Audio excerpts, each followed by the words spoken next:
నమస్తే మిత్రులారా, నేను మీ శ్రీనివాస్ చౌహాన్ అడ్వకేట్. మిత్రులారా, మైనర్ పిల్లలు తల్లి వద్ద ఉండాలా, తండ్రి వద్ద ఉండాలా? సో మిత్రులారా, గుజరాత్ ప్రాంతంలో ఒక కేసులో జరిగినటువంటి సంఘటన ఏంటి అంటే Kinjal versus state of Gujarat అనే కేసు ఇది. ఈ కేసులోని సారాంశం ఏంటి అంటే భార్య భర్తలు ఇద్దరు కూడా విడిపోయారు. పిల్లలు తల్లి వద్దే ఉంటున్నారు. పిల్లలందరూ మైనర్లే. సో తండ్రికి కూడా పిల్లల మీద ప్రేమ ఉంటుంది, పిల్లల మీద హక్కులు కూడా ఉంటాయి. కానీ 5 సంవత్సరాల లోపు పిల్లలు తల్లి వద్దే ఉండాలని మన దేశంలో ఉన్నటువంటి హిందూ గార్డియన్షిప్ యాక్ట్ చాలా స్పష్టంగా వివరణ ఇస్తుంది.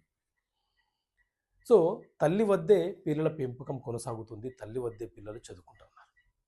తండ్రి ఒకరోజు సడన్గా ఇంట్లోకి చొరబడి తన పిల్లలు తనకు కావాలని తల్లి ముందే తన పిల్లలను తీసుకెళ్ళిపోయాడు.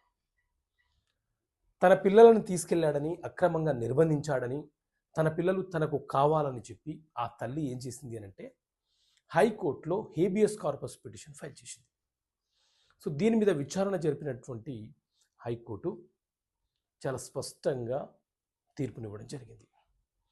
మైనర్ పిల్లలు, 5 సంవత్సరాల లోపు పిల్లలు, బాలురు లేదా బాలికలు ఎవరైతే ఉన్నారో బాధ్యత కలిగినటువంటి తల్లి ఉన్న సందర్భంలో ఆ మైనర్ పిల్లలు తల్లి వద్దే పెరుగుతారు. వాళ్ళకి తల్లే మొదటి గార్డియన్ అవుతుంది.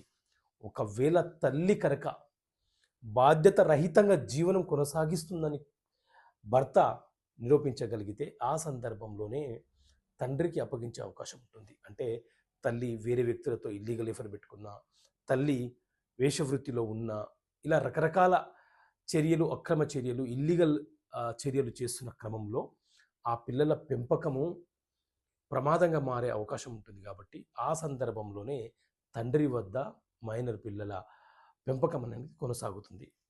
సో ఈ కేసులో తండ్రి బలవంతంగా ఆ పిల్లలను తీసుకెళ్ళడం అనేది అక్రమ చర్య కాదు, చట్ట విరుద్ధం కాదు. కానీ ఆ తండ్రి చట్ట ప్రకారంగా న్యాయస్థానం ద్వారా ఆ పిల్లలను విజిటింగ్ రైట్స్కో లేకపోతే అతను తన పిల్లలను తను చూసుకోవడం కోసమో హక్కులను కలిగి ఉన్నాడు. కాబట్టి వాటి ద్వారా అంటే న్యాయస్థానం ద్వారా ముందుకెళ్ళడం మంచిదని, ఆ పిల్లలను తల్లికి అప్పగించమని ఆదేశాలు ఇవ్వడం జరిగింది.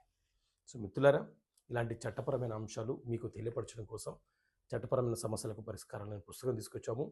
సో ఈ బుక్ కావాలనుకుంటే ఇక్కడ కనిపిస్తున్న నెంబర్ కాల్ చేసి ఈ పుస్తకాన్ని మీరు పొందవచ్చు. ఓకే మిత్రులారా, థ్యాంక్ యూ. జై హింద్.